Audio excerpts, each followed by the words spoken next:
topic ay babasahin muna natin yung ating text from 1 Corinthians 15:10. Medyo sinisipon ako kaya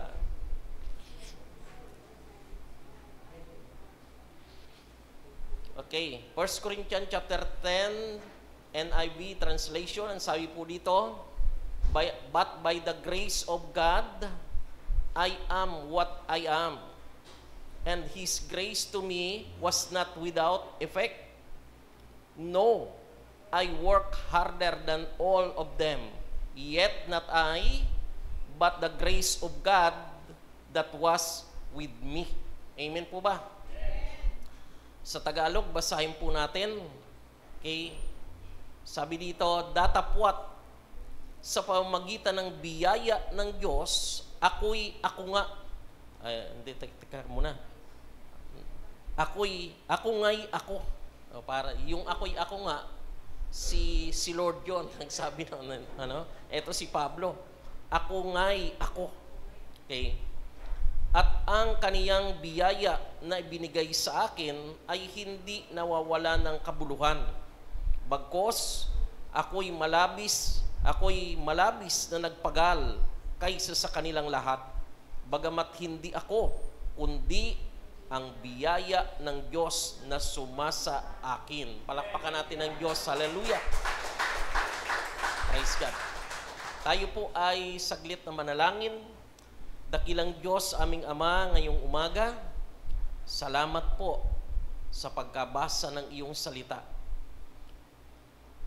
Hayaan niyo po, Panginoon, na ikaw ang iyong salita ang marinig at hindi po ang nagsasalita. Kayo po ang mahayag, Panginoon, ang iyong biyaya sa bawat isa.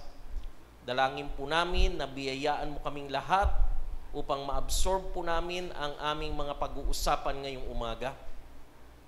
Salamat po, O Diyos. Ikinukumit namin sa iyo ang aming mga buhay, ang aming pakikinig, ang aming isip, ang aming puso ay sa iyo lamang nakatuon sa umagang ito, at hindi muna namin iisipin, O Diyos, ang mga suliranin na iniwan po namin, kundi amin pong pakukundanganan ang mga salita mo ngayong umaga sa aming harapan. Salamat po, Ama. Ito po ang aming panalangin sa ngalan ni Kristo Jesus na aming Panginoon at tagapagligtas. Amen. Amen. Praise God. Hallelujah. Palakpakan natin ang Diyos na buhay.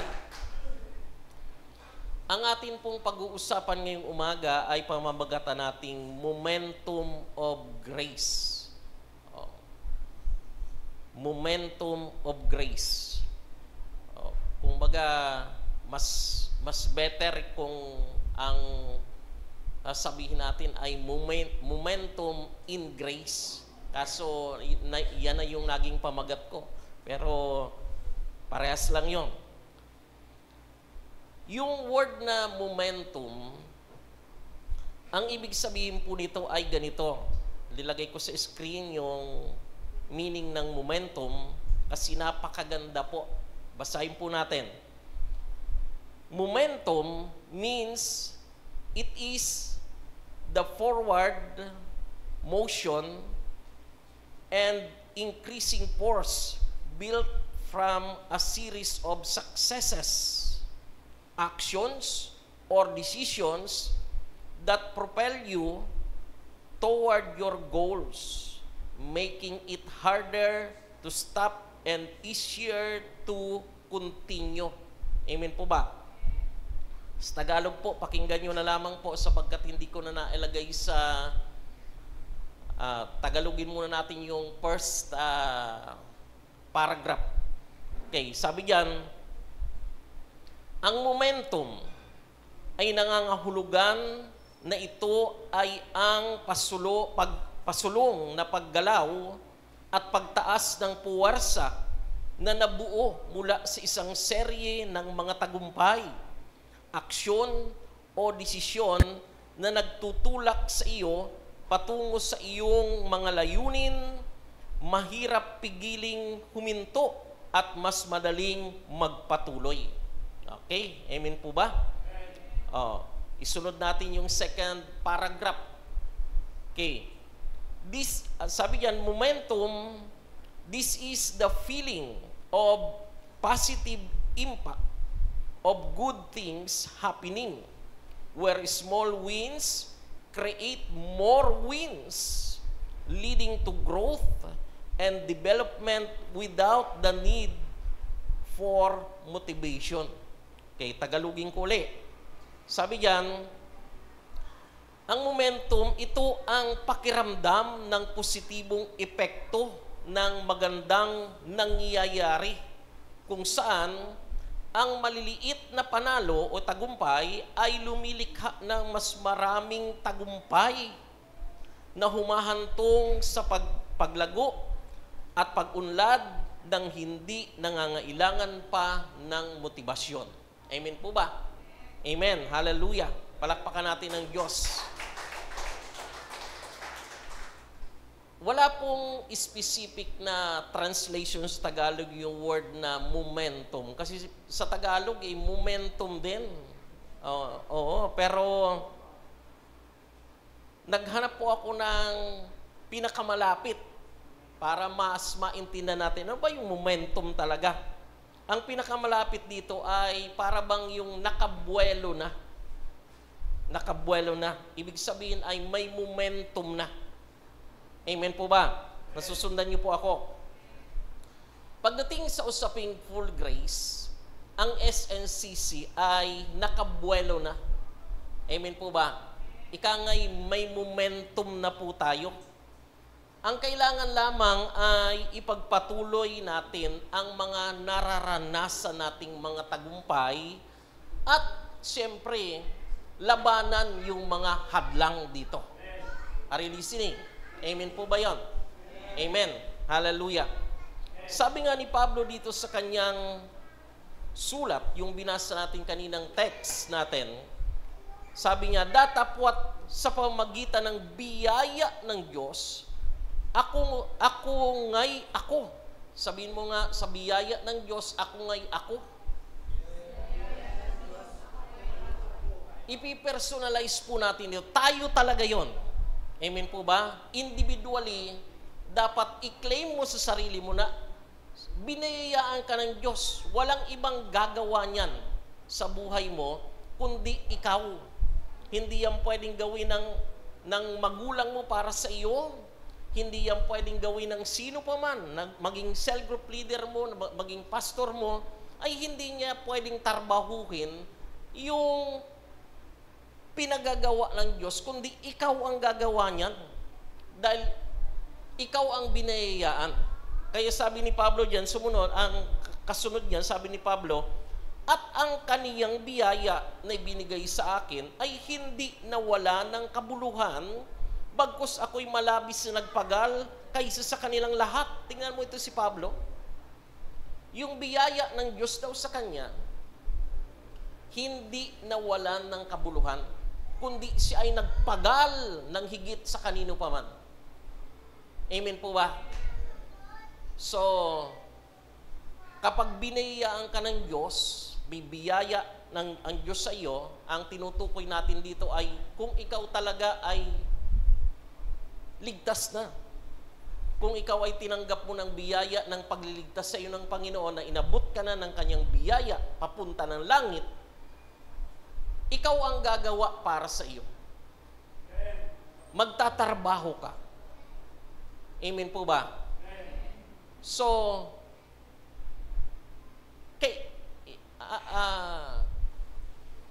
ilang panahon na ba tayo, pag binilang mo mula nung ikaw ang naging Christian hanggang ngayon,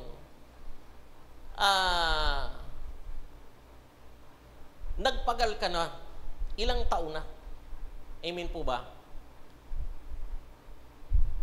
Ako sa buhay ko po ay mula nung ako ay maging Christian ay more than 35 o 36 going to 40 years na akong naglilingkod sa Panginoon. Pero baliwala pa ito. Wala sa kalingkingan ng ginawa ng Diyos sa akin. Oh. Ikaw, ilang taon ka na bang nagpapagal? Talaga nga bang nagpapagal ka? O nagpapagal yung iba, pagal na, kahabol sa iyo. Oh, di ba? Oh. Minsan ay ang pagod na pagod, yung mga cell group leader natin, nasaan na ba si brother, nasaan si sister? Bakit absent na naman? Sila talaga ang nagpapagal. Oh. Kumusta po yung biyaya ng Diyos sa atin? Okay. Sabi ni Pablo dito, bagamat hindi ako, kundi ang biyaya ng Diyos na sumasa akin. Ang katotohanan yan, hindi naman tayo talaga. Biyaya lang ng Diyos kung bakit tayo nakakaganap ng ating mga tungkulin. Salamat sa biyaya ng Diyos sa atin. Amen. 21 years na ang SNCC. Salamat sa biyaya ng Diyos. Amen po ba? Hallelujah. Palakpakan natin ang Diyos. Amen. So, ang pag-uusapan natin na tanong ngayong umaga na sasagutin natin, ano ba o ano ang ating gagawin para mapanatili ang ating momentum ng biyaya o momentum sa biyaya? Kaya, sabi ko nga sa inyo, dapat momentum in Christ kasi momentum sa biyaya. Oh. Ano ba ang ating mga gawin? What can we do to maintain our momentum in grace? Dapat ganon, ano? Pero nandiyan na yan. What can we do to maintain our momentum of grace? Okay. Ano ba ang ating mga dapat gawin para mapanatili ang ating momentum sa biyaya? Una, unahan na kaagad natin kasi baka ako na naman abuti ng hindi naman siguro. Okay. First, number 1, focus on our goal. Amen po ba? Mag-focus sa ating layunin o tunguhin. Amen po ba? Focus on our goal. Ang mga wala daw focus ay nagho-hocus-pocus. Oh. Dapat may focus ka. Sabi dito sa Philippians 3:13 to 14. Basahin po natin ang salita ng Diyos. Verse 13, brothers and sisters, I do not consider myself yet to have taken hold of it.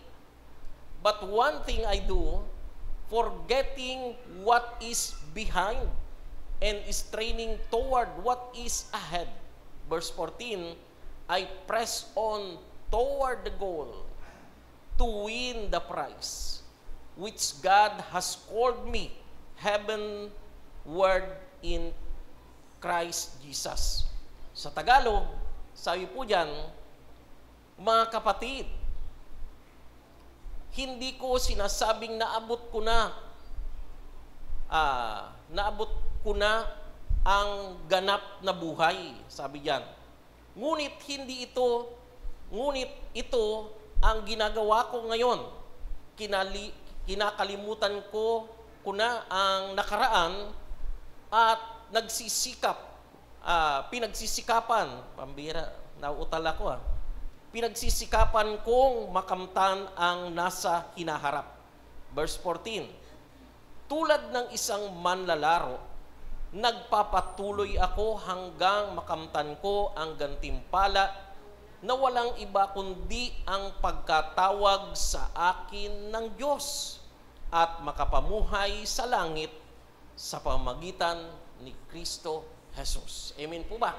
Amen. Palakpakan natin ang Diyos. Hallelujah. Okay. Huwag nating kalilimutan po na ang ating pinaka-goal ay si Kristo. Our ultimate goal is Christ. Amen po ba? Siya po talaga. Siya po yung tinutularan natin. Lahat ng ginagawa natin ay gusto nating gawin, tularan ang buhay ng ating Panginoon. Siya talagang ating ultimate goal. So dito sa lupa ay unti-unti tayo nahahawig kay Kristo hanggang maging kamukha niya talaga tayo pagdating ng ating Panginoon. So siya ang ating ultimate goal talaga. So habang si Kristo ang goal natin, mag-focus po tayo sa kung ano ang pinagagawa ng Diyos sa atin ayon sa pagkatawag niya sa atin. Amen po ba? Focus on what work God has called you to do. Amen? Doon ka mag-focus. Kasi pag hindi mo ito ginawa, hindi mo mararating yung ultimate goal mo. Are you listening? Kasi ang ultimate goal natin ay si Kristo. So ang gagawin mo para mangyari yon, mag-focus ka doon sa pinagagawa ng Diyos ayon sa pagkatawag niya sa iyo. Amen po ba? Wari ba ang goal mo si Kristo, ang ginagawa mo naman ay pang-anti-Kristo? Pwede ba yon? Ang goal ko si Kristo pero ang ginagawa mo pang-anti-Kristo. Hindi pwede. Kung ang goal mo, ang ultimate goal mo ay si Kristo, ang gagawin mo yung pinagagawa at pagkatawag sa iyo ni Kristo. Tama po ba? Amen. May kausap po ako ngayong umaga. Halimbawa, yung mga pastors, kaming mga pastors, kung ano yung pinagagawa sa amin ng Panginoon, siyempre yun ang raratratin namin. Amen po ba? Yung mga core leader natin, mga cell group leader natin, kung ano yung pinagagawa sa kanila ni Lord, tuloy lang yon. Focus on our goal. Focus on what God wants you to do. Amen po ba? Mga cell member, sa ngayon, ang focus mo ay umattend ka sa cell group, umattend sa church, umattend sa mga training. Amen po ba? So, kung ikaw naman ay nasa music ministry, mag-focus ka doon. Gawin mo kung ano ay nararapat. Hindi yung nasa music ka, ang ginagawa mo ay wala sa music. Walang music yung ginagawa mo. Di ba? Ako ay ano ba ang ministry mo sa church? Ako ay nasa music ministry. Pero hindi alam kumanta.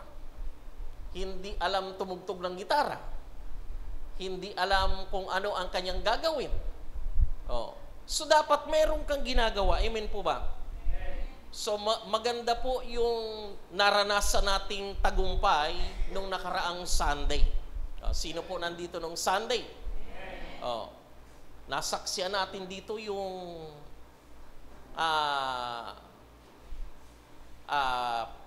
napakaganda na performance ng ating mga doon sa musical workshop na ginawa. Na sa loob ng 3 buwan, eto na yung bunga. Si Pastora Luciel, nung kinamayan ko, sabi niya, this is it, this is it. Tuwan-tuwa siya kasi eto na, nagbunga na yung pagtitiyaga nila. Amen po ba? Nagbunga yung 3 buwan. Amen po ba? Pero, huwag tayong makontento sa mga nararanasan nating tagumpay. Ulitin ko yun, ha? Huwag tayong makontento sa kung ano yung nararanasan nating tagumpay. Kasi minsan, kapag tayo nakontento na dyan, para bang wala nang hihigit dito, ang ganda nang nangyari. Doon ka na lang nakapokus. Ang tagal-tagal ng panahon, doon ka pa rin, ang ganda talaga nang nangyari. So, huwag kang mag-focus doon, magpatuloy ka kasi ang magandang nangyari ay mas maganda pa ang nasa hinaharap. Amen po ba? May maganda pang mangyayari along the way. Yung nakaraang tagumpay, nakaraan na yun eh. Alam niyo ba na yan ang problema ng marami? Na doon nakapokus sa nakaraang tagumpay, kaya hindi na umuusad. Lagi na lang yun ang kanilang sukatan. Hindi. Part lang yun ng ating nakaraan. Kahit sa anong bagay, kahit sa negosyo, kahit sa hanap buhay, kahit sa pagpapamilya, kahit anong bagay, ang tapos na ay tapos na. Ang layunin mo dapat dito ay, ang goal mo dapat dito ay higitan yung nakaraan. Di ba? Amen po ba? Kasi po, si Satanas ay lagi nang gustong pigilin ka na magtagumpay. Amen po ba? Ang gusto niya mangyari, tama na yan. Huwag mo nang uulitin yun, ha? Yan ang gusto ni Satanas. Nagtagumpay ka, hihimuking kanya at gagawa ng paraan yan para hindi mo na maulit yun. Amen po ba? Are you listening? Nakita nyo ba na bago mangyari yung tagumpay, pinipigil ka ni Satanas na mag-participate doon sa tagumpay na yon. Pero hindi kanya napigil, nakapag-perform yung mga natin, na pagka yung mga rehearsal nila ay may mga sintonado, may mga wala sa hindi tugma sa nota, yung iba naman ay hirap na hirap hanapin yung chords niya, di ba? Pero pinagtagumpay tayo ng Diyos sa biyaya niya. Nung mag-perform sila, wala kang madinig na sintonado. Wala kang madinig na hindi naka-align. Pambihira. Tuwan-tuwa ako. Sabi ko, pambihira itong mga talagang biyaya ng Diyos. Napakaganda. Kung hindi kayo naka-attend ng evangelistic concert. Concert yun, ha? Concert yung ginawa nila. Evangelistic concert. So marami tayo dito mga bisita, so purihin ang Panginoon.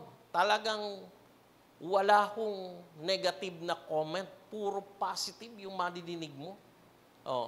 Grabe yung tagumpay. Hindi ka napigil ng dyablo dyan, pero pagkatapos ng tagumpay, eto, tandaan nyo po ito, pagkatapos ng tagumpay, ang kasunod niyan ay pagsalakay. Are you listening? Sasalakayin ka ng dyablo para hindi mo na maulit yon. Hindi, lalong-lalo nang hindi mo malagpasan yon. Yan ang kanyang purpose. Wag na, tama na yon. Wag mo nang uulitin yun, ha? Yan ang gusto ng kaaway. Pigilin ka. Kaya, itong mga susunod kong sasabihin ay ito yung mga gamit ng kaaway para pigilin ka. Part ka ng music team, part ka ng ating ng ating evangelistic concert. Ito ang gagawin ng kaaway. So, hindi lamang sila, kundi tayong lahat. Cell group leader ka, ayaw niyang gumanda ang cell group mo. Gusto niya ay, kung may naranasan kang tagumpay, ay hindi mo na ulitin at wag nang mag-perform ng maayos. Sa lahat ng bagay, maging mga pastor, nag-preach ka ng maganda para bang wala nang... si Pastor Will nga, sabi niya, Pastor, ano ba yung pinaka-the best preaching mo para gawan natin ng outline, gawin nating kanta? Wala ako pong matandaan kasi wala akong itinuturing na best preaching. Kasi bawat pagtayo, dapat best mo yon. Amen po ba? Dapat best mo yon. So, ito po ang the devil used this to stop you. Hindi ka na, wag mo nang ulitin yon at lalong wag mo nang lalagpasan yung nagawa mo. Ano yung una? Laziness. Katamaran. Katamaran po ay hindi sa Diyos. Tatandaan po natin yan, ang katamaran ay kinukundina ng Biblia. Sabi nga ni Pablo ay, huwag niyong pakainin ang mga tamad. Di ba? Sabi dun sa Galacia. So kapag ka ikaw ay pinabayaan mo sa buhay mo ang katamaran, isa yun sa paraan ng dyablo para hindi mo na maulit yun, lalong hindi mo na malagpasan yung tagumpay na naranasan mo. Amen po ba? Kasi, tinatamad ako. Sinalalang kaya muna. Nakatamad. Kailangan mapagtagumpayan mo yung katamaran. Amen po ba? Amen. Lahat ba tayo nakakaranas ng katamaran? Katamarang dumalo. Katamarang mag-devotion. Katamarang dumalo sa training. Minsan nandiyan na, biglang tinamad. Pastor, next time na ako, uwi muna ako. O sige, ako naman, hindi kita pwedeng pigilin. Buhay mo yan eh. Di ba? Kung ayaw mo, di wag. Pero kung ikaw nga ay inabot na ng biyaya ng Diyos, ipaglaban mo yung biyaya ng Diyos sa iyo. Gawin mo yung pinagagawa ni Kristo, yung toka sa iyo. Amen po ba? Are you listening? Ito pa, pangalawa natin, yung katamaran. Procrastination. Ano yung procrastination? Pagpapaliban.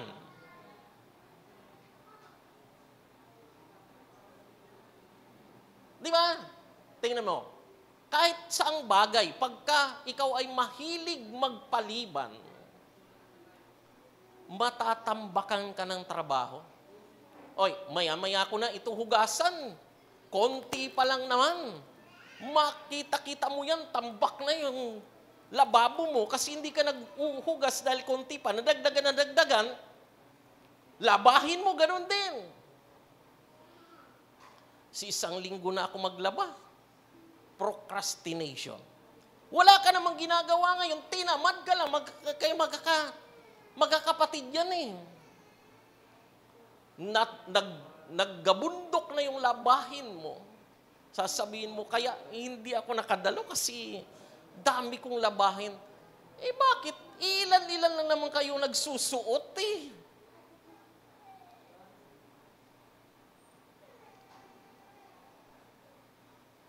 Di ba? Are you listening?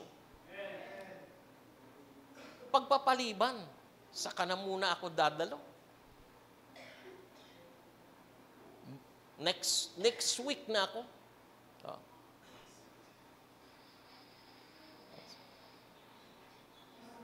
Yan ba yung nangyayari ba sa atin? Mahilig ba tayo magpaliban? Minsan? O madalas yung minsan? Madalas daw. Ano pa kasunod niyan? Excuses. Pagdadahilan. Di ba? So, magkakapatid talaga yan eh. Magdadahilan ka. Sabihin mo, busy kasi ako. Hindi muna ako dadalo, hindi muna ako tutugtog, hindi muna ako magpa-practice kasi may ginagawa ako eh. Excuses. Sa totoo, wala namang ginagawa. Sa totoo, pwede mo namang isingit. Pero, tinamad, pinagpaliban, kaya nagdahilan. Amen? Magkakapatid yan. Ano pa kasunod? Business. Yung business, business yan, yung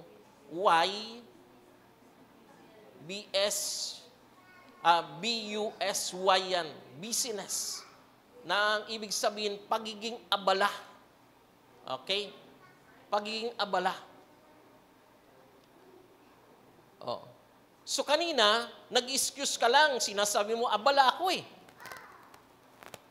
Excuses. Pero ngayon, abala na talaga, may ginagawa ka na. Di lalong hindi ka na makakapunta. Abala na sa pag-aaral, abala sa business, abala sa pagtatrabaho, abala sa Facebook. Oh.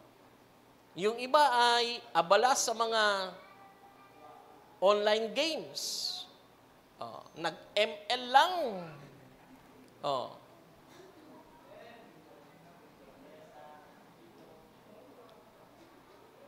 Oh. Ano pa ang kasunod niyan? Tiredness. Ito mga gamit ng kaaway, pagod ako. Nangihimagod na kasi ako eh. Di ba? Nangihimagod na, lagi na lang dumadalo, lagi na lang. Oh. Feeling mo, pagod ka na. Nakakaramdam ka ng kabaguran.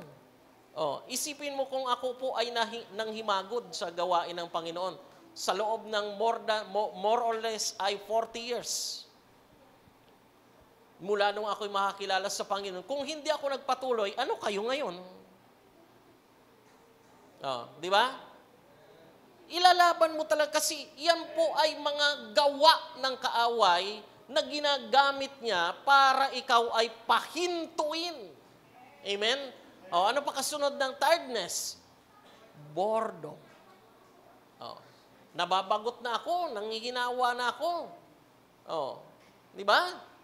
Lagi na lang umaawit, lagi na lang kumakanta, lagi na lang tumutugtog, lagi na lang nagsi-cell group, lagi na lang nakakasawa na, nakakabagot. Kailan ba matatapos ito? Oh, kung yan ang tanong mo, ang katapusan niyan, pagka namatay ka o kaya dumating si Lord, tapos na ang lahat ng ito. Pero hanggat hindi siya dumadating, tuloy tayo. Walang hinto ito. Kasi pag guminto ka, ikaw ang talo. Amen? Oh, ano pa kasunod yan? Self-problems. May problema ka sa sarili, minsan ay hindi lang nakamayan, ay nagtampo, minsan ay hindi lang nailagay sa gusto niyang posisyon na gusto niyang tugtugin, hindi nalagay doon. Naku, silas, kayo na nga lang dyan, ako'y uwi na. O, yan. Mga attitude. Problema sa sarili. Are you listening? O.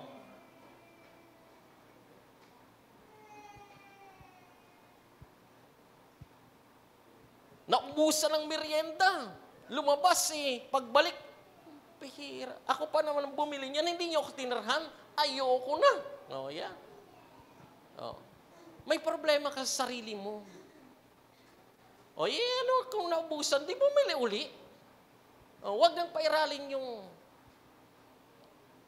talo ka lagi pag ikaw ay matampuhin, mainitin ang ulo, konting bagay lang, biglang, ano sabi mo? Di ba? O. Biniro ka lang, inasaktan ka. Nag-walk out.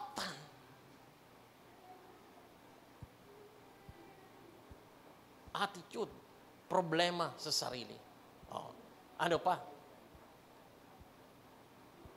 Conformity to the world and sin.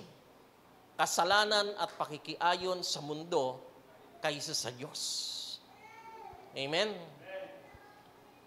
So, naging habit niya uli ang makamundong bagay. Kaya hindi na makita sa gawain ng Panginoon kasi nahatak ng mundo. Oh, nagka-girlfriend ng hindi mananampalataya, ayun na, nawala na. Nagka-boyfriend ng hindi mananampalataya, goodbye gawain. Oh, amen? Oh, kaya wag kayong magbo-boyfriend, magi-girlfriend ng hindi mananampalataya. Siguradong hahatakin kayo palayo sa Panginoon. Amen po ba?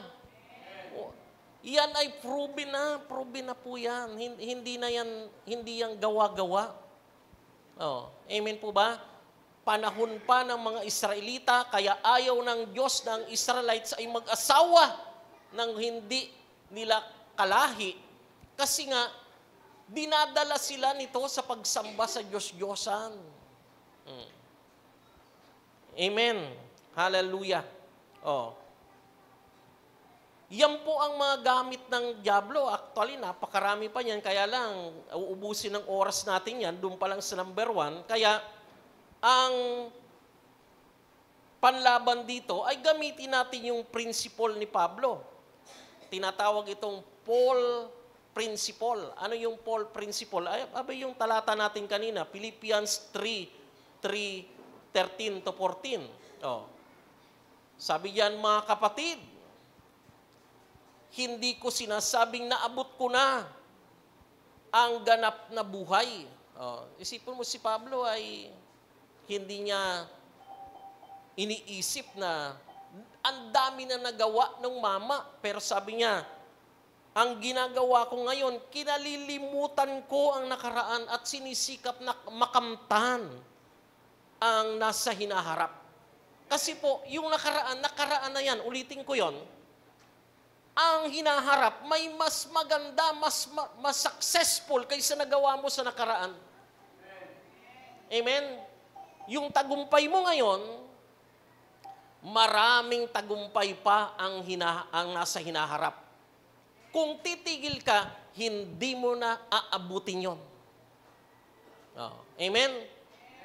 So, sabi ni Pablo, diyan sa verse 14, tulad ng isang manlalaro, ginamit niya yung marathon, ang mga runner, sabi niya, nagpapatuloy ako hanggang kamtan ko ang gantimpala na walang iba kundi ang pagkatawag sa akin ng Diyos at makapamuhay sa langit sa pamamagitan ni Kristo Jesus. Ito ang prinsipyo ni Pablo, di ba? Ang dami niya nang nagawa, ang dami na born again dahil sa kanya, ang dami-dami na. Pero sabi niya, kinalilimutan ko lahat yan, mga tagumpay na yan. Nagpapatuloy ako upang kamtan ang nasa hinaharap. So, ang kanyang prinsipyo, hanggat hindi siya nandun sa langit, hindi siya humihinto. Oh. So, wag tayong hihinto habang hindi pa tayo, pag nandun na tayo sa langit, abay, hinto na tayo. Baka lumagpas ka sa langit, mapunta ka sa impyerno. Amen po ba? Oh, amen. Hallelujah. So, ito po ang number 1. Focus on our goal. Number 2, what can we do to maintain our momentum of grace? Number 2, nurture our gifts in spiritual. Amen po ba? Okay, yan po ang ikalawa. Nurture our gifts in spiritual. Sa Tagalog, pangalagaan ang ating mga kaloob na spiritual. Amen. Okay. So, 1 Timothy chapter 4 verse 8 to 10. Sabi po dito, for physical training is of some value, but godliness has value for all things, holding promise for both the present life and the life to come. Verse 9, this is a trustworthy saying. Sige lang. Verse 9, this is a trustworthy saying that deserves full acceptance. That is, verse 10, that is why we labor and strive, because we have put our hope in the living God, who is the Savior of all people, and especially of those who believe. Sa Tagalog, sabi dito, 1 Timoteo 4:8 at 10. Sabi diyan, sapagkat kung may mabuting naidudulot ang pagsasanay natin sa katawan, may mas mabuting maidudulot ang pagsasanay sa kabanalan sa lahat ng bagay. Okay? Amen po ba? Oh, dito ho kayo makinig. Huwag kayo diyan kay pot-pot. Ay, storbo yan. Okay. Sabi diyan sa verse 8, nasa na ba? Verse 10. Pati ako'y nai-istorbo. At ito ang dahilan kung bakit nagsisikap at nagtitiyaga tayo sa pagtuturo sa mga tao. Dahil umaasa tayo sa Diyos na buhay na siyang tagapagligtas ng lahat ng tao, lalo na ng mga mananampalataya. Okay. So, dito sa verse 10, sabi dito ni Pablo, ito ikang dahilan kung bakit kami nagsisikap at nagtitiyaga na magturo sa mga tao. Amen po ba? Oh. So, alam niyo bang ang Diyos ay may mga tinawag para sa gawaing ito? Oh, ang mga pastor ay nandyan para nagtalaga ng buhay para turuan. Magturo. Amen po ba? So, mabalik ako doon sa yung ano natin, yung ginagawa nating workshop. So, ako po ay saksi doon sa mga pastors ng ano ba yung church nila? FSR. Okay? Medyo nagkakabalik-balik dito sa akin eh. FSR. Basta iniisip ko na lang, yung fruit shall remain. Yun kasi ang meaning noon ng FSR. So, yung sila Pastor Angelo, si Pastora Luciel, at ang kanilang anak na si Brother Eman. Sila po ang nagtuturo sa amin dito ng 3 months mahigit na pagtuturo. So, sila po ay dinisign ng Lord sa ganung gawain. At ako po kasi ay matagal na akong pastor na kilala ko na ang mga likaw ng bituka ng pastor. Minsan, nagbabait-baitan sa simula, sa sumunod niyan ay yung interest nila ang habol. Interest. Para bang ganito yan, hindi naman masama yon. Kasi halimbawa, pamilya, di ba may pamilya tayo, lahat ng gagawin mo, interest ng pamilya mo. Di ba?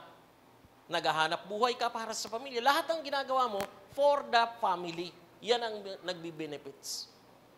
Kaya nga, minsan kahit magkakapatid, di ba? Nagkakanya-kanya kasi ang interest sila lagi, pakabig sa pamilya. Tama po ba? Ang mga pastor ay mga tatay ng church. Kaya ang ginagawa nila for the interest of their ministry. Pero po, iba po ang FSR. Nalilito. FSR. Oh. Yung pong sila Pastora Luciel, Pastor Angelo, kung uuwi kami dito, 12 na, minsan past 12. Sila, Pastor Will, Sister Kat, ay inaabot minsan ng 1:00. Ako ay hindi ko na kaya minsan, nagpapaalam na ako, diyan na muna kayo. Kung kayo magkikwentuhan pa, huwag nyo na akong idamay. Kasi walang sawa sila, talagang sharing.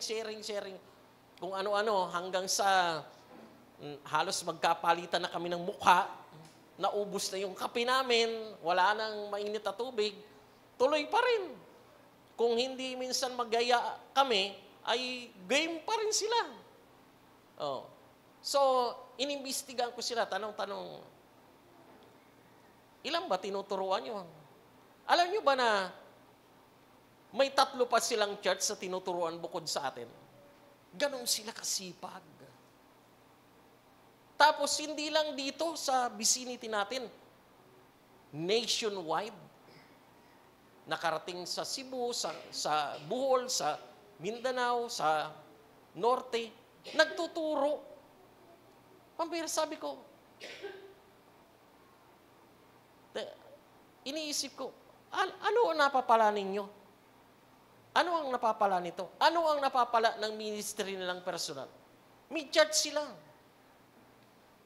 Dapat yung talent nila, ginugol na nila doon sa sarili nila. Pero hindi. Isiner nila sa body of Christ ang kanilang talent. Sabi ko, ngayon lang ako nakakita ng katulad ninyo. At alam nyo, hindi sila basta-basta. Alam nyo ba na kilala sila sa body of Christ? Yung mga kilala ko, mga well-known na mga artist, na mga musician na Christian music, sila Arnel Dipano, sila Boots Charbet, at kung sino-sino pa, mga papuri singers, nakakasalamuha nila. Mga kaibigan talaga. Mga pastor na mga kilala, kakilala nila at nakakadaupa, nakakapagkwentuhan. Tapos, grabe ang humbleness nila. Pag dumarating dito si Pastor Russell, nahihiya na po ako kasi pag kinabot yung kamay ko, magkipagkamay, magmamano sa akin.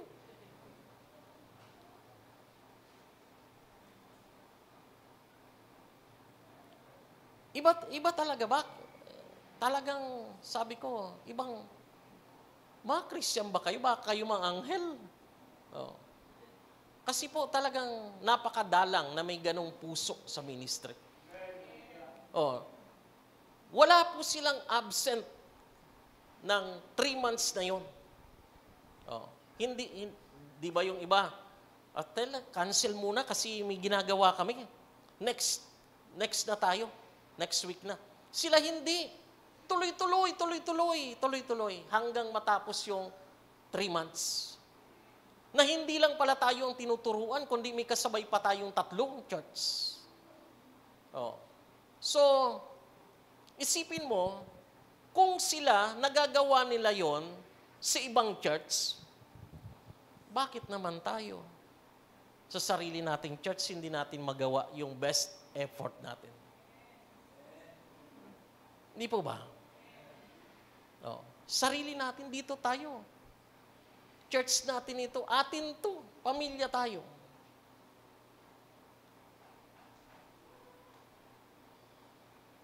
Amen ba? Nakukuha niyo ba yung points ko? Kung sila nga hindi taga rito, nagbuhos ng attention dito, taga rito tayo. Wala namang hinihinging lagpas doon sa kung ano ang nakatoka sa iyo. Kung ano ang nakatoka, gampanan mo. Hindi yung mag-i-excuse ka, magpo-procrastinate ka, mag-aalibay para hindi makagawa. Atin to eh. Walang gagawa nito kundi tayo. Amen po ba? Kung meron tayong i-adapt, ay walang iba kundi yung kasipagan nila. Yung tiyaga nilang magturo na kahit walang alam, pinagtsatsagaan. Tayo minsan ay, pambihira, hindi mo makuha. Ay maghanap ako ng medyo marunong-runong na eh. Huwag ka na muna, wala ka yatang talent. Sila hindi ganon. Amen po ba? Tinawag sila ng Diyos. God has called some to teach us. At pinadala sila ng Diyos dito para mamulat tayo. Amen po ba, mga kapatid? Oh. Yung mga cell group leader natin, wag na tayo maglalayo. Oh, di ba? May mga sarili ding problema yan, may mga sarili ding hanap buhay yan, may mga gawaing personal yan. Pero, nandyan po sila. Sinisingit nila yon. At hindi lang basta sinisingit, priority nila na turuan tayo. Amen po ba? Oh, ilang taon na yung mga cell group leader natin na tuloy-tuloy. Every week, umaattend yan ng mentoring ko. Sa kapupunta sa inyo, walang sawa. Palakpakan natin sila, mga kapatid. Hallelujah, hallelujah. So yan ang sinasabi ni Paul dito sa verse 10. Ito ang dahilan kung bakit nagsisikap kami at nagtyatsyaga tayo sa pagtuturo sa mga tao. Si Paul man may ganitong attitude. Amen po ba? So, praise God, praise God. So, improve our spiritual gifts given by God. Improve natin yun. Yung kung ano yung binigay sa atin, i-cultivate natin yon ng lalo pang lumago. Spend time in attending trainings such as discipleship training, leadership training, mentoring, musical workshop to gain wisdom from the truth of God. Amen po ba? Kung ano yung toka natin, gawin lang natin. Tuloy-tuloy lang tayo. Kasi yun po ang kailangan para ma-maintain natin yung ating momentum sa biyaya. Amen? Pangatlo, what can we do to maintain our momentum of grace? Number 3, overcome obstacle. Pagtagumpayan ang mga balakid o hadlang. 1 John 4:4, basahin po natin ito. You are of God, little children, and have overcome them. Because He who, sino yung He who na yon? Holy Spirit, is in you. Is greater than He who, sino yon? Si Satan is in the world. Sa Tagalog, kayo'y sa Diyos, mumunti kong mga anak, at inyong dinaig sila. Ito yung overcome them. Sapagkat lalong dakila siyang nasa inyo, ang banal na Espiritu, kaysa nasa sanlibutan, si Satanas. Amen po ba? Amen. Daigin daw natin ito. Kaya nating i-overcome. Sapagkat ang nasa atin ay greater than He is in the world. Amen po ba? Ano mo yung mga dapat nating i-overcome? Ito po ang una. We need to overcome this. Number 1, sins. Mga kasalanan.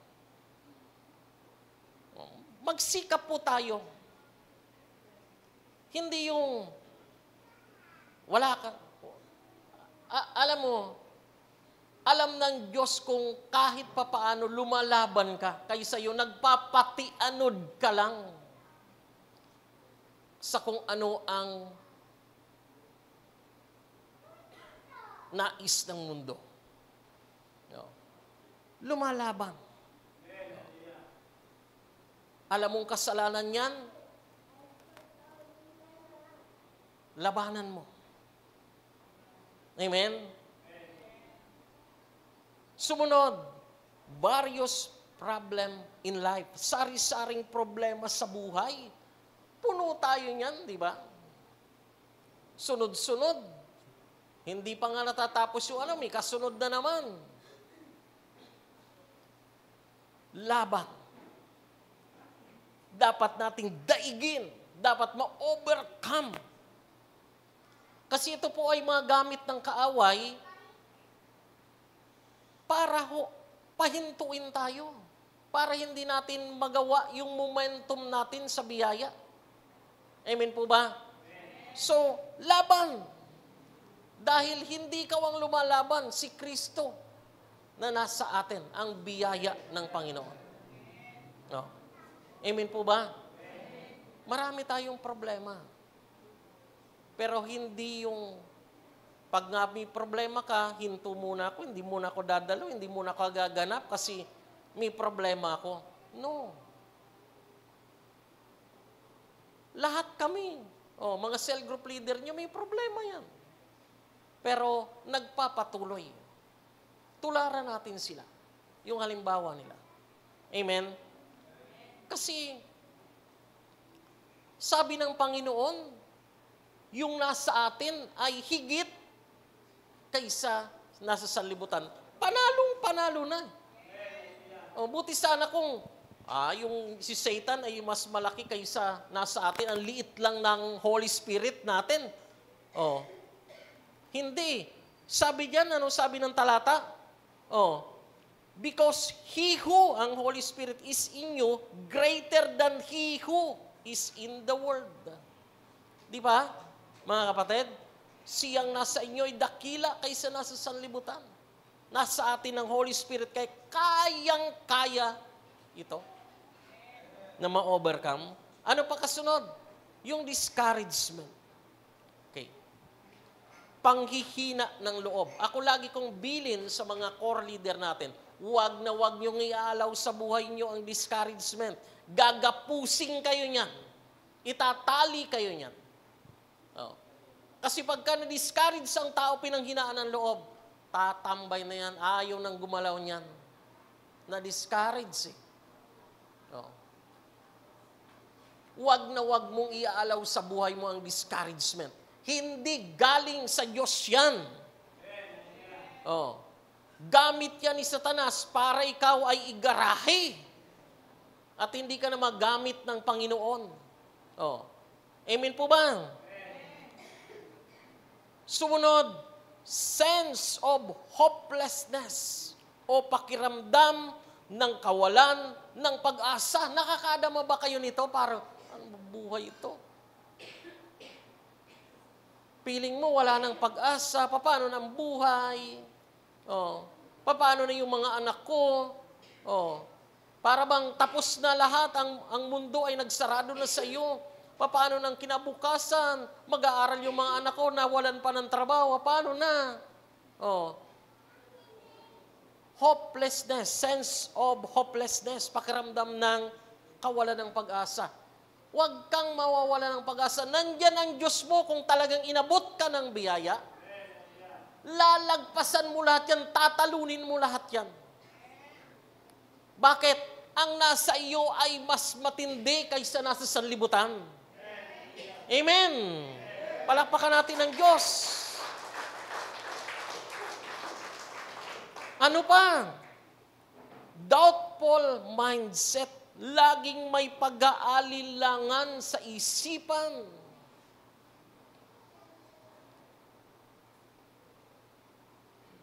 Lagi na lang nagdadoubt. Paano kaya ito? Ako'y nandiyan ka ba, Lord?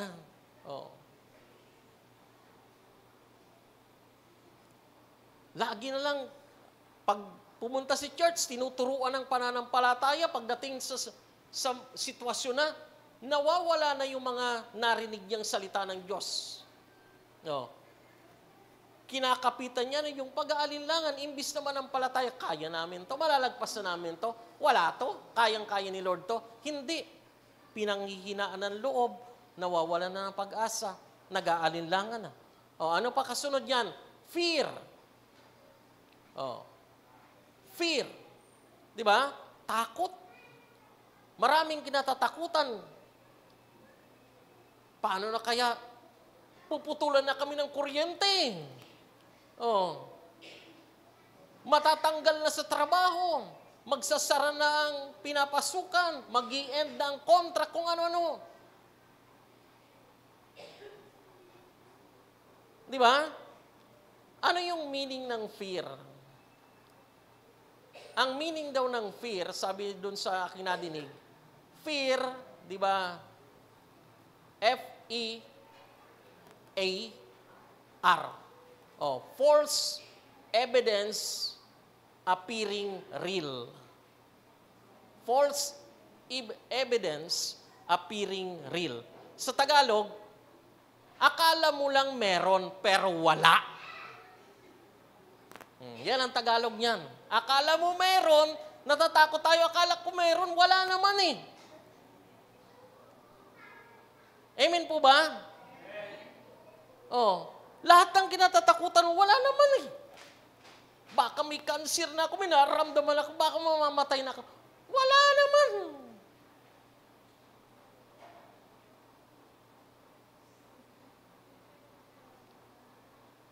tinatakot ka ng dyablo, kung matatakutin ka talagang tatakutin ka niya. Oh, paglingon mo sa paligid mo, parang horror, pambihira.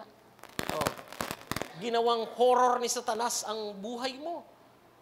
Palayasin mo yan kasi ang fear ay false evidence appearing real. Oh, sa Tagalog, ano sa Tagalog niyan? Akala mo meron pero wala. Oh. Amen! Palakpakan natin ang Diyos. Oh.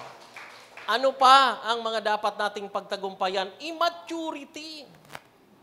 Pagiging immature o ano yung immature? Isip bata. Oh. Hindi lang nakamayan. Hindi lang naabutan ng lugaw.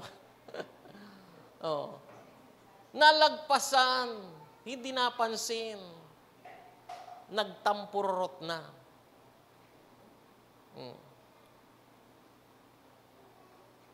Huwag nalisin na natin yung mga isip bata. Mag-matured na po tayo. Huwag na yung konting kibot lang eh.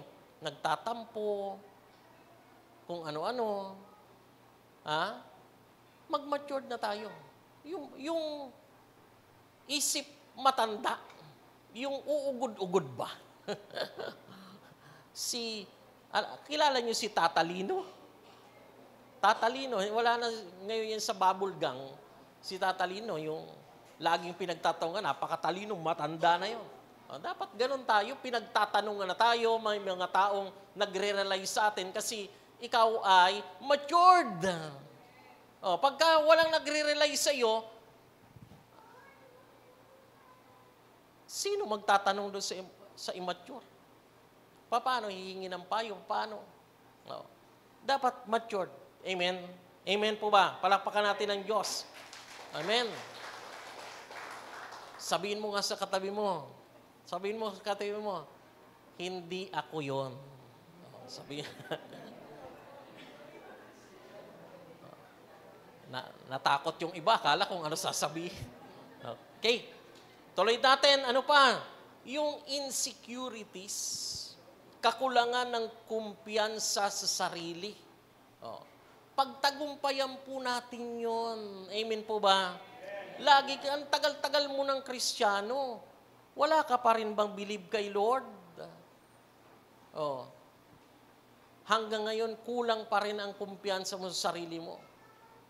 Ganito lang ako, mahirap lang ako. Ganito lang ang trabaho ko, ganito lang ang tinapos ko.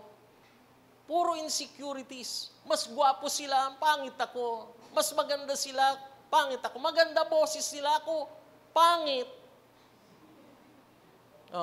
Hindi ako marunong tumugtog, sila magaling. Ako hindi. Lagi na lang may ina-idolize. Kahit saan pumunta. Basketball, meron, wow, napakagaling, ang layo, na-shoot.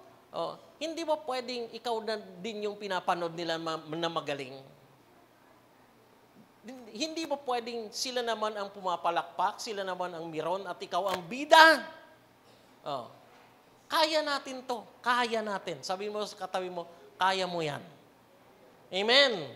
Palakpakan natin ang Diyos. Hallelujah. Panghuli dito, arrogance.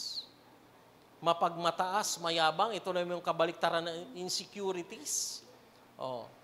Nung makita naman na siya ay magaling, yumabang naman. Satanas ang dating. Kasi si Satanas ganyan po. Mayabang. Kaya nga napalayas sa langit. Kabaliktaran ng insecure ay arrogance. So lahat pong ito ay mapagtagumpay natin. Amen po ba? Magtagumpay po tayo dito kasi ang nasa atin ay higit kaysa nasa sanlibutan.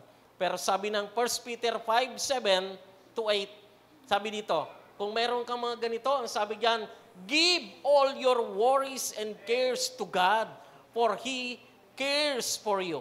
Verse 8, stay alert. Watch out for your great enemy, the devil, great enemy natin. Oh, the devil. He prowls around like a roaring lion looking for someone to devour. Amen po ba? O, sa Tagalog yan, ibigay mo sa Diyos ang lahat ng iyong alalahanin at mga kabigatan. Amen? Sapagkat siya ay, nagmamalasakit sa iyo. Amen po ba? Kung mayroon kang nararamdaman na ganito, itapon mo sa Lord. Lord, saluhin mo itong mga insecurities ko, itong kayabangan ko, Lord. Alisin mo ito. Lahat kinatatakutan ko. Itapon mo sa Diyos lahat yan. Amen? Sapagkat, sabi diyan ng Bible, sapagkat siya'y nagmamalasakit sa iyo. Verse 8, sabi yan, manatiling alerto. Lagi tayong alerto. Hindi yung tutulog-tulog ka, iengot-engot, tatanga-tanga. Manatiling alerto. Bakit? Sabi diyan, mag-ingat sa inyong matinding kaaway ang dyablo.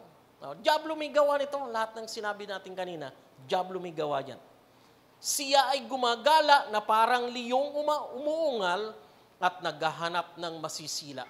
Alam mong ganito siya, magpapasila ka pa ba? Alam mong sisilain ka.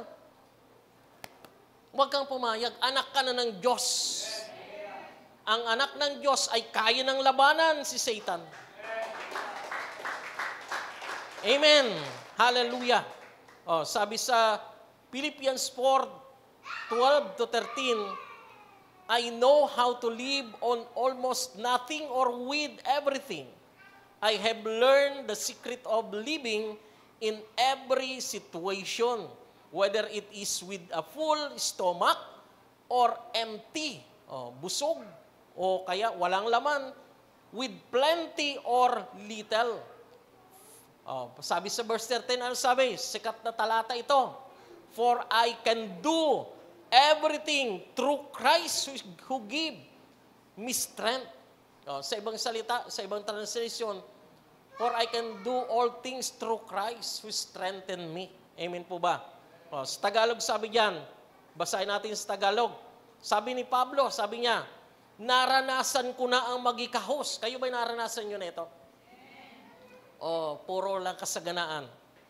Sabi niya, naranasan ko na magikahos. Sino to? Sino nagsasalita? Si Pablo na matindi ang anointing, matindi ginawa ni Lord. Matindi ang biyaya ng Diyos sa kanyang buhay. Pero nakaranas magikahos. Amen? Hindi porkit nagagamit ka ni Lord, hindi porkit nagpapastor ka, ay absuelto ka. Part ito ng buhay. May mga time talaga na hikahos ka. Kaya yung magikahos ka, hindi ibig sabihin nagkulang ang Diyos, wala ang Diyos. Amen po ba? Part ito ng buhay. Kung paano ka mananampalataya sa Diyos kahit ganyang kalagayan. Amen. Ulitin natin, naranasan ko ang maghikahos. Naranasan ko rin naman ang managana. Pagkasagana maganda, palakpakan at matindi. Sagana tagumpay, nandyan si Lord. Hallelujah! Naghikahos. Ay, naku, wala na si Lord. Yan ang buhay ng Kristiyano Natutunan ko, sabi ni Pablo, natutuhan ko na ang sikreto kung paano masiyahan sa anumang kalagayan sa buhay, ang mabusog o ang magutom, ang managana o ang maghirap. Amen po ba? Pag-aralan natin ang buhay, ganyan lang ang buhay. Minsan, busog na busog ka, hindi pa humuhupa yung kinain mo, may kasunod na namang kakainin, pero may time naman na, ito na yata ang huli kong subo. Ganun ang buhay. Huwag kang mag-alala kasi bahagi ito ng buhay. Hindi nagpabaya ang Diyos sa iyo. Tinitingnan ka lang kung paano ka, ano ang disposisyon mo kapag nalagay ka sa ganyang kalagayan. Mag-aalinlangan ka na ba sa Lord? Si Jesus nga 40 nights in 40 days, walang tinapay, kaya inalok ng dyablo ito. Bato. Gawin mong tinapay, Diyos ka naman Pinatulan ni Lord? Hindi. Siguro kung tayo may kapangyarihan gawing tinapay ang wala nang gutom kasi eto mo, gagawin kong tinapay. Chok! Marami kang pandesal, mga bato sa paligid mo, ginawa mong tinapay. Pagising mo, puno na ng langgam ang bahay mo. Okay. Sabi dito sa verse 13, na paboritong talata ng lahat. Sabi diyan, ang lahat ng ito'y magagawa ko dahil sa lakas na kaloob sa akin ni Kristo. Amen. Palakpakan natin ang Diyos. Hallelujah.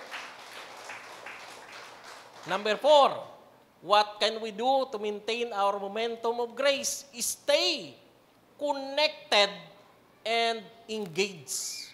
Amen. Manatiling konektado at may ugnayan. Amen po ba? Stay connected to God, stay connected to church, and stay connected with your brethren in Christ. Amen po ba? Huwag nating puputulin. Kasi ang ugnayan natin, etong church. Kung hindi ka na dumadalo, wala na tayong ugnayan. Huwag mong lagutin ang lubid. Manatili kang konektado.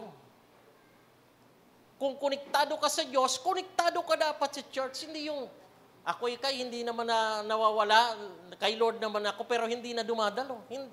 Patunay yun na hindi, disconnected ka na. Dahil pag connected ka kay Lord, connected ka sa church, at connected ka sa mga kapatiran. Yan po yun. Dinisign ng Lord yan. Konektado tayo lahat para magpalakasan sa isa't isa. Pag hindi ka na uma-attend, kanino ka connected? Kung hindi ka connected sa church, kung hindi ka connected sa Diyos, kanino ka connected? Kayo na magsabi niyan. Amen? Ang layunin ng dyablo kasi, ilayo tayo sa Diyos. Ilaligo tayo sa church at ilayo sa mga kapatiran para buwelo na siya sa iyo. Amen po ba? Ito po, James 4:7-8. So, humble yourself before God. Resist the devil and he will flee from you. Amen?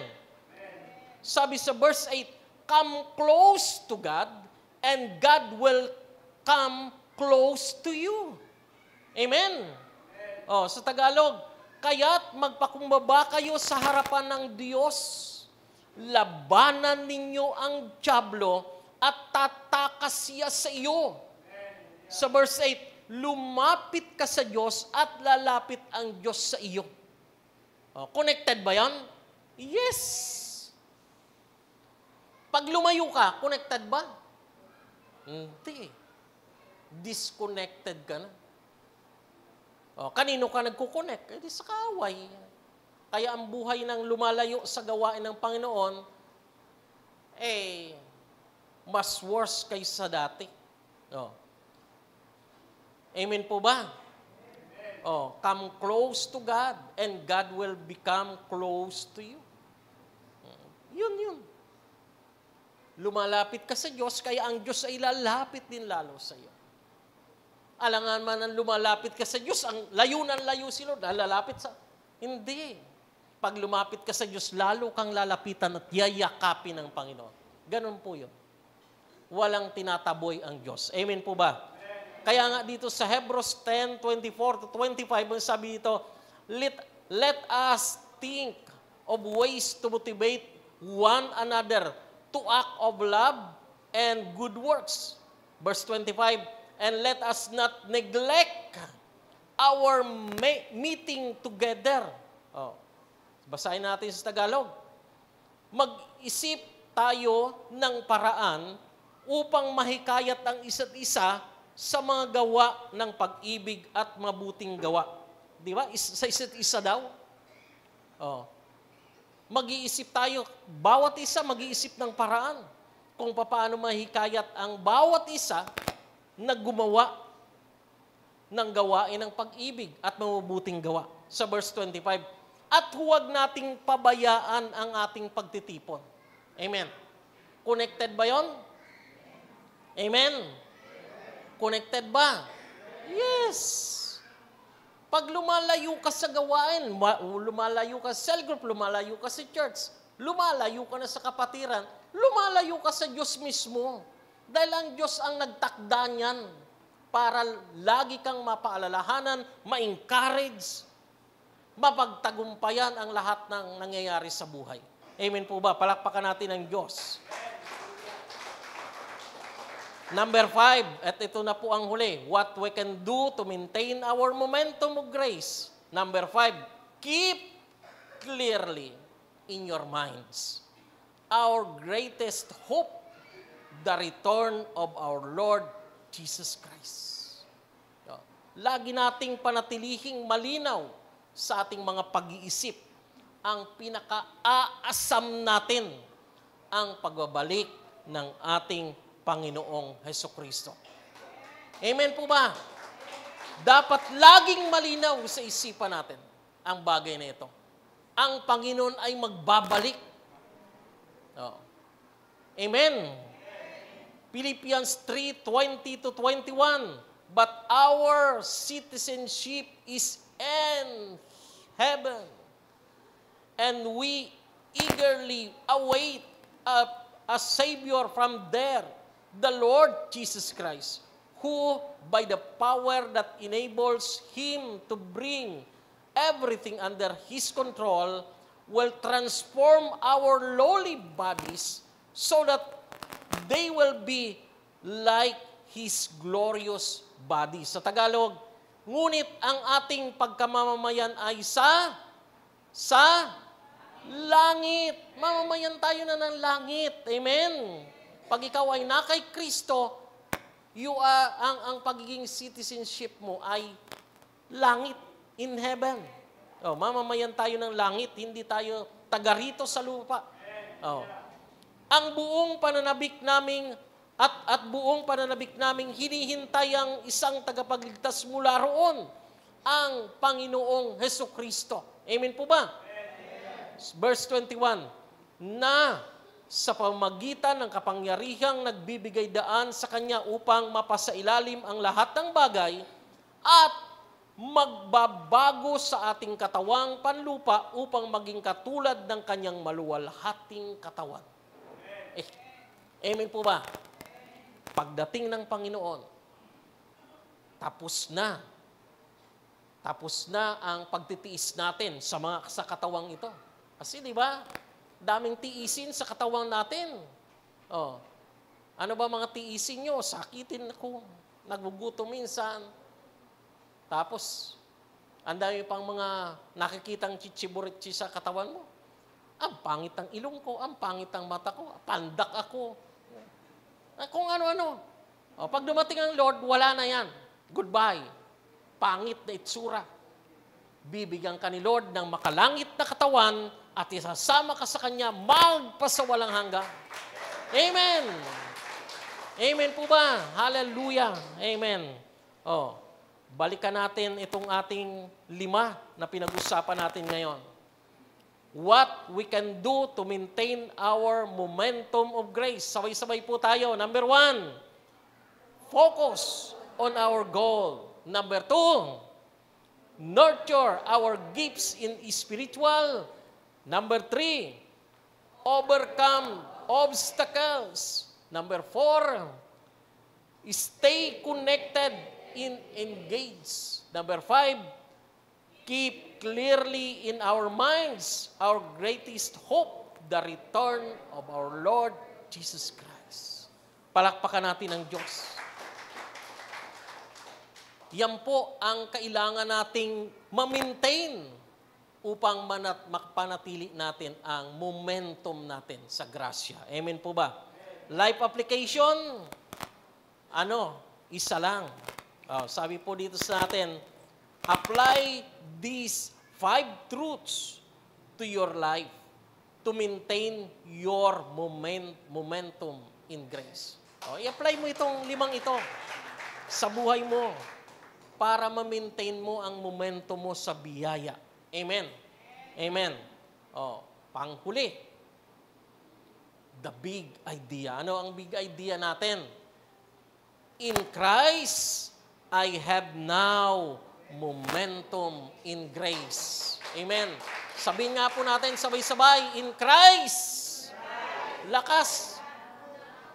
Lakasan natin. Isa pa.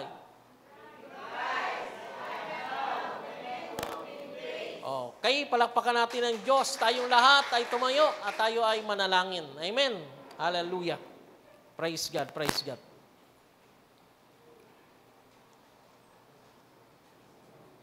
Let us pray. Dakilang Diyos, salamat po ngayong umaga. Binigyan mo po kami ng mga dapat gawin, Panginoon, upang mapanatili namin ang aming momentum sa biyaya. Salamat po sa biyaya mong ito. Ia-apply namin sa aming buhay ang lahat ng ito sapagkat ngayon kami ay na kay Kristo, ay meron na kaming momentum sa biyaya mo, Panginoon. Lord, hayaan niyo po na ang bawat isa sa amin ma-absorb ang limang ito sa aming buhay. At ganoon din po, Lord, ang mga naka-online ngayon. Sa mga makakapanood, Panginoon, ng pangangaral na ito. Abutin mo rin po sila ng iyong biyaya. Kung sila ay nasa biyaya na, ay ma-maintain po nila ang biyaya na nasa kanila sa pamamagitan po ng pamumuhay ng limang ito na kami ay nakapokus sa aming goal. Amin din pong pinangalagaan ang mga spiritual gifts namin, Panginoon, at ma-overcome ang lahat ng mga obstacle dito. At manatili kaming connected, stay connected and engaged. At dapat laging malinaw sa aming isipan ang aming aasam-asam na pagdating ng aming Panginoong Jesucristo. Lord, pinagpala mo na ang mensaheng ito sa aming lahat. Kaya ngayong umaga, sa iyo lahat ng papuri, sa iyo lahat ng parangal at pagdakila. Sa tanging pangalan ni Kristo Jesus na aming Panginoon at tagapagligtas, ito po ang aming dalangin. Amen. Amen. Hallelujah. Amen.